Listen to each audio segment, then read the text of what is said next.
کہ بغیر باپ کے اولاد حضرت آدم کو بنا دیا، آدم کو بنا دیا، اور پھر اللہ تعالیٰ نے بغیر باپ کا اولاد حضرت عیسیٰ کو بھی پیدا فرما دیا۔ اللہ تبارک و تعالیٰ نے عالم خلق میں مسبب الاسباب بنایا، بندوں کو وسیلے کا محتاج کر دیا، ایک بندے کو دوسرے بندے کی محتاج کر دیا۔ اگر آپ عالم ہیں، اگر آپ عالم تو جاہل آپ کی محتاج ہے، اگر آپ ڈاکٹر ہیں تو مریض ڈاکٹر کی محتاج ہے، اگر کوئی انجینئر ہے تو گھر بنانے والے انجینئر کی محتاج ہے، انجینئر کی محتاج ہے، اگر کوئی جج ہے تو اپنی کیس کو مکمل کرنے کی جج کی محتاج ہے، اگر کوئی وکیل ہے تو اپنا کیس کروانے کے لیے وکیل کی محتاج ہے۔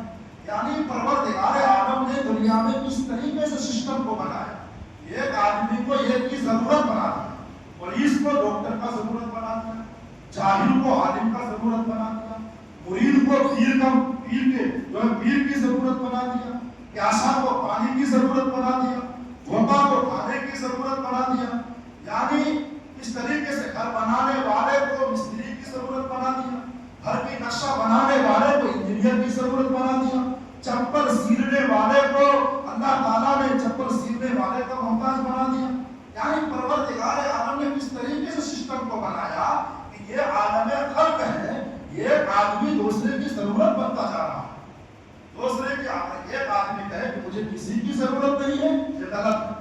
اللہ تعالیٰ نے تمہیں ضرورت والا بنایا، اگر مریض ہے تو ڈاکٹر تک جانا پڑے گا، اگر جاہل ہو تو عالم تک مسئلہ پوچھنا پڑے گا، اگر مرید ہو تو پیر تک پہنچنا پڑے گا، اگر ہدایت چاہتے ہو تو رسول تک جانا پڑے گا۔ سبحان اللہ، ہدایت چاہتے ہو تو رسول تک جانا پڑے گا، اللہ کی رحمت چاہتے ہو تو ان مزارات اولیاء پر جانا پڑے گا، اللہ کا فضل چاہتے ہو درگاہوں پر جانا پڑے گا، اللہ کی بخشش چاہتے ہو مصطفیٰ کی چوکھٹ پر آنا پڑے گا، اللہ کی نجات چاہتے ہو مصطفیٰ کی در پر اپنے سر کو خم کرنا پڑے گا۔ یعنی اس دنیا کا سسٹم اللہ تعالیٰ نے ایک آدمی کو دوسرے کا ضرورت مند بنا دیا۔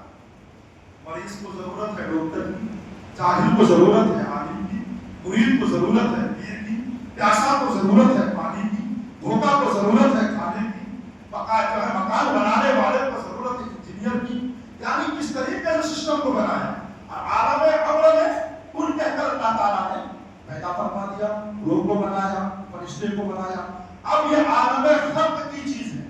پروردگار عالم نے جو کہا کہ اے ایمان والوں تم اپنے آپ کو بھی بچاؤ اور اپنے اہل والوں کو بھی بچاؤ، کس سے بچاؤ؟ نارے جہنم سے بچاؤ، نارے جہنم سے بچاؤ۔ جب پروردگار عالم نے حضرت آدم علیہ السلام کا مجسمہ تیار کیا تو تیار کرنے کے بعد فرشتوں کو کہا فرشتوں ان کی مجسمہ تیار کرو، پانی لاؤ، ہوا لاؤ، مٹی لاؤ، آگ لاؤ، اور ان کے مجسمہ کو بنا دیا گیا۔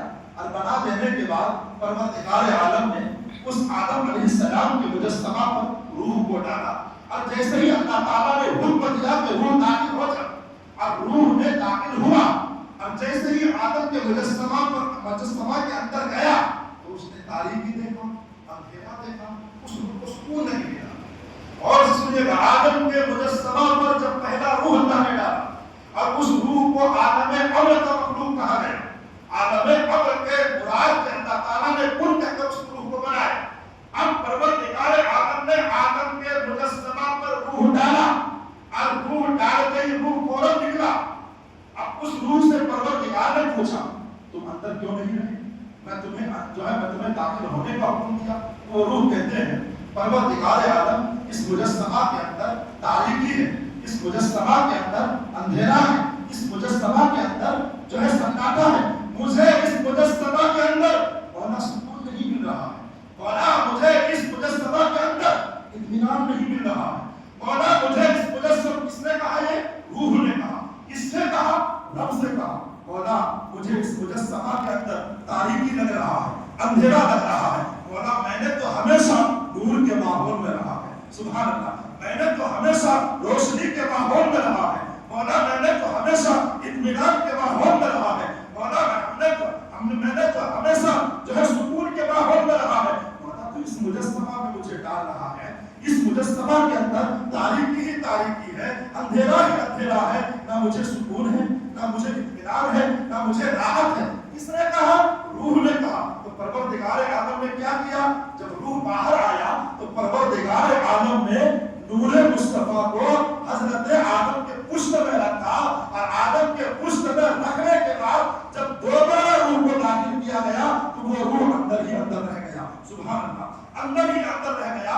اب زمانے والے کو بتانا تھا اور پروردگار عالم انسانیت کو، عالم خلق کو یہ پیغام دینا تھا، دیکھو اس روح کا، جب میں نے اس روح کو داخل کیا نور مصطفیٰ کے بغیر، جب میں نے اس روح کو داخل کیا روح مصطفیٰ کے بغیر، تو یہ روح انکار کر دیا آدم کے مجسمہ میں رہنے کا. آدم کی مجسمہ کے اندر اسے تاریکی لگا، اندھیرا لگا، اطمینان حاصل نہ ہوا، راحت حاصل نہ ہوئی، سکون حاصل نہ ہوا. تو میں نے نور مصطفیٰ ڈالا اور نور مصطفیٰ آدم کے پشت پر ڈالا، اور جیسے ہی ڈالا وہ روح دکھ گیا. سبحان اللہ، وہ روح دکھ گیا. تو پتہ کیا چلا؟ اگر آج ہمارے اندر روح سکون میں ہے تو یہ نور مصطفیٰ کا صدقہ ہے. سبحان اللہ، آج ہمارے اندر اگر روح اطمینان ہے تو یہ نور مصطفیٰ کا صدقہ ہے. پتہ کیا چلا دوستو؟ عالم امر کا روح اور عالم خلق کا جسم، عالم خلق کا جسم، عالم امر کا روح اس مجسمہ میں ڈال دیا. اب جب روح کو ڈال دیا گیا، اب روح ڈلا، دیکھیے عالم خلق کا جو جسم ہے وہ بچپن میں اس کی طاقت الگ ہوتی ہے، جوانی میں اس کی طاقت الگ ہوتی ہے، بڑھاپا میں اس کی طاقت الگ ہوتی ہے. جو طاقت اسے بچپن میں ملتی وہ جوانی میں بڑھ جاتی ہے، اور جو جوانی میں ملتی وہ بڑھاپا میں بڑھ جاتی ہے. یعنی پروردگار کا قدرت دیکھیے، ان کا کرشمہ دیکھیے کہ جو طاقت تمہیں بچپن میں ملا وہ جوانی میں نہیں، اور جو جوانی میں ملا وہ بڑھاپا میں نہیں. پروردگار عالم سے ہم سوال کریں گے، مولا روح تو کبھی بیمار نہیں ہوتا، روح تو کبھی مریض نہیں ہوتا، روح کبھی کمزور نہیں ہوتا، کیونکہ یہ عالم امر کا مخلوق ہے، روح کبھی مریض نہیں ہوتا. تو پروردگار یہی جواب دے گا، قصور روح کا نہیں ہے، قصور جسم کی اعضاء کی ہے، اس کے ہتھیار کی ہے. اگر کسی کے ہاتھ میں لاٹھی دے دو وہ رائفل کا کام نہیں کرے گا، کسی کے ہاتھ میں رائفل دے دو وہ بم کا کام نہیں کرے گا، کسی کے ہاتھ میں بم دے دو وہ بارود کا کام نہیں کرے گا. یہ تو ہتھیار کا معاملہ ہے. روح تو طاقتور ہمیشہ ہے، وہ بچپن میں بھی روح طاقتور ہے، جوانی میں بھی روح طاقتور ہے، اور بڑھاپا میں بھی روح طاقتور ہے. دوست کو بتانے کا مقصد یہ ہے کہ جب پروردگار آدم نے آدم کے مجسمہ میں روح ڈال دیا اور وہ روح نور مصطفیٰ کے صدقے داخل ہو کر رک گیا، اب اس روح کہتے ہیں اگر مجھے اس مجسمہ کے اندر سکون ملا ہے تو نور مصطفیٰ کے صدقے، سبحان اللہ، مجھے اطمینان ملا ہے تو نور مصطفیٰ کے صدقے. اب دوستو اس شریر میں روح ہے، اس شریر میں کیا ہے؟ روح ہے. اور ہم جو دیکھتے ہیں ہم آنکھ سے نہیں دیکھتے، ہم روح سے دیکھتے ہیں. ہم جو بولتے ہیں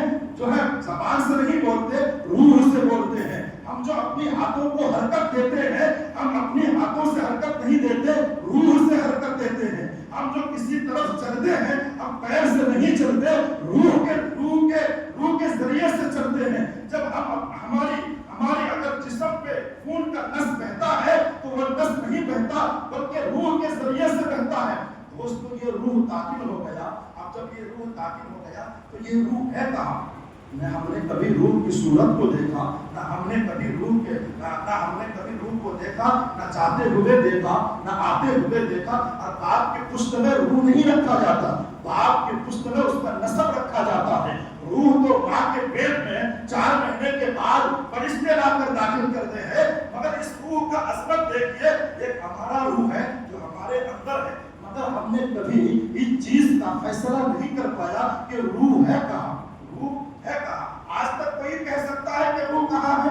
ہمارے آنکھ میں ہے، نہیں فیصلہ کر سکتے. ہمارے زبان میں ہے، نہیں فیصلہ کر سکتے. ہمارے ہاتھ میں ہے، نہیں فیصلہ کر سکتے. ہمارے دل میں ہے، نہیں فیصلہ کر سکتے. کیوں نہیں فیصلہ کر سکتے؟ اس لیے فیصلہ نہیں کر سکتے اگر آنکھ میں ہم روح کو شامل کریں گے، جیسے ہی ہمارے ہاتھ میں چوٹ لگتا ہے روح کہتا ہے میں یہاں ہوں. سبحان اللہ، میں یہاں ہوں. ہماری عقل سوچتا ہے، ہماری عقل کہتا ہے کہ روح یہاں ہے. ہمارا دل دھڑکتا ہے، روح کہتا ہے کہ میں تمہارے دل میں ہوں. ہمارا پیر چلتا ہے، روح کہتا ہے کہ میں تمہارے پیر میں ہوں. اللہ، ہماری زبانیں چلتی ہے، روح کہتا ہے کہ میں تیری زبان پہ ہوں. ہمارے ہاتھ چلتا ہے، روح کہتا ہے کہ میں تمہارے ہاتھ میں. یعنی روح ایک ہے سبحان اللہ. کتنے جگہ موجود ہے.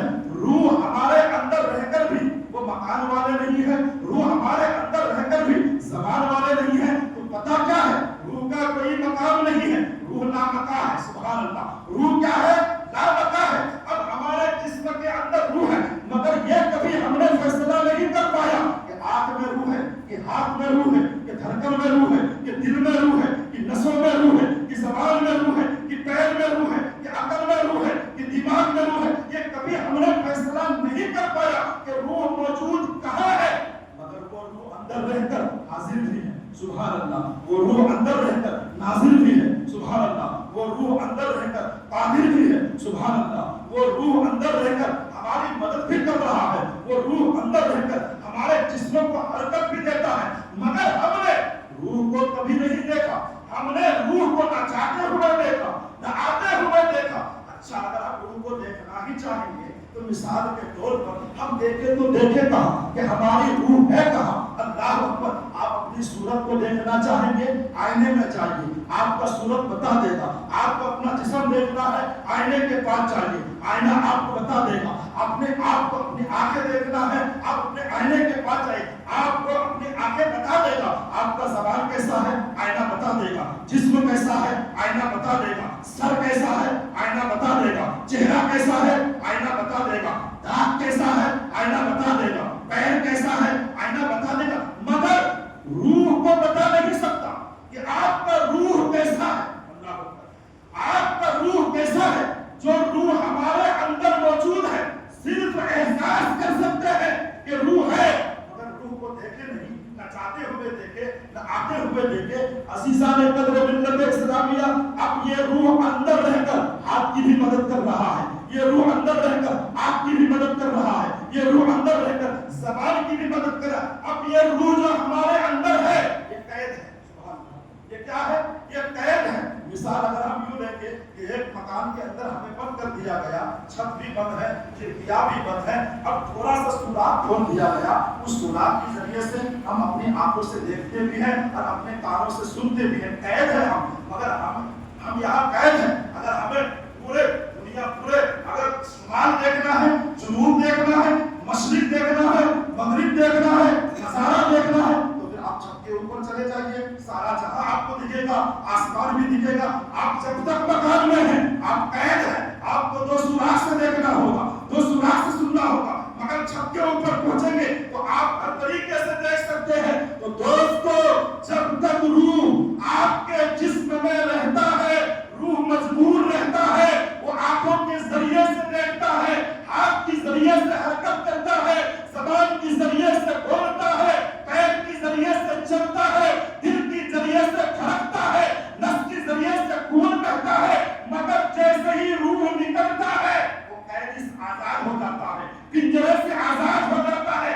اب یہی انسان یہاں موجود ہے, وہ اپنی آنکھوں سے ان کو دیکھ سکتے ہیں جو موجود ہے. مگر جیسے ہی روح نکل جاتے ہیں اور قبر میں پہنچ جاتے ہیں تو قبر میں روح رہے, عالم برزخ میں رہے. گھر والے کیا کر رہے ہیں دیکھ رہے ہیں. سبحان اللہ. رشتے دار کیا کر رہے ہیں دیکھ رہے ہیں. تو دوستو پتا کیا چلا, اس سے ہمارا کہنے کا مقصد یہ ہے کہ جس روح کو ہم نے سمجھنا پایا کہ جو روح حاضر بھی رہا, ناظر بھی رہا, قادر بھی رہا, مددگار بھی رہا, یہ تو آپ کی جسمانی روح کا معاملہ تھا نا. مگر کائنات کے روح محمد مصطفیٰ کو کہا گیا. سبحان اللہ. رسول اللہ کو کہا گیا. اب کہتے ہیں کہ رسول اللہ ہمیں دکھتا نہیں, رسول اللہ حاضر ہے کہ نہ حاضر ہے کہ نہیں, ناظر ہے کہ نہیں. تو دوستو جیسے آپ روح کو احساس کرتے ہیں, ایمان والے ویسے ہی مصطفیٰ کو احساس کرتے ہیں. سبحان اللہ. ویسے ہی مصطفیٰ کو احساس کرتے ہیں, ویسے ہی رسول اللہ کو احساس کرتے ہیں. تو دوستو اگر ہمیں روحانی منظر کو دیکھنا ہے تو ہم کہاں دیکھیں گے؟ اگر ہمیں روحانی منظر کو دیکھنا ہے تو ہمیں غوث اعظم کے بارگاہ میں جانا ہوگا. سبحان اللہ. اگر ہمیں روحانی منظر کو دیکھنا ہے تو ہمیں کریم نواز کی بارگاہ تک پہنچنا ہوگا. یہ پہلا مضمون آپ کے روح کے بارے میں ہو گیا. اچھا, میں نے آیت لیا, ایمان والوں اپنے آپ کو بچاؤ جہنم سے اور اپنے گھر والوں. ہم صبح دعا کرتے ہیں کہ مولا تو ہمیں جہنم سے بچا, رات کو دعا کرتے ہیں کہ جہنم سے بچا. مگر اس آیت میں اللہ نے کہا کہ تم بچا.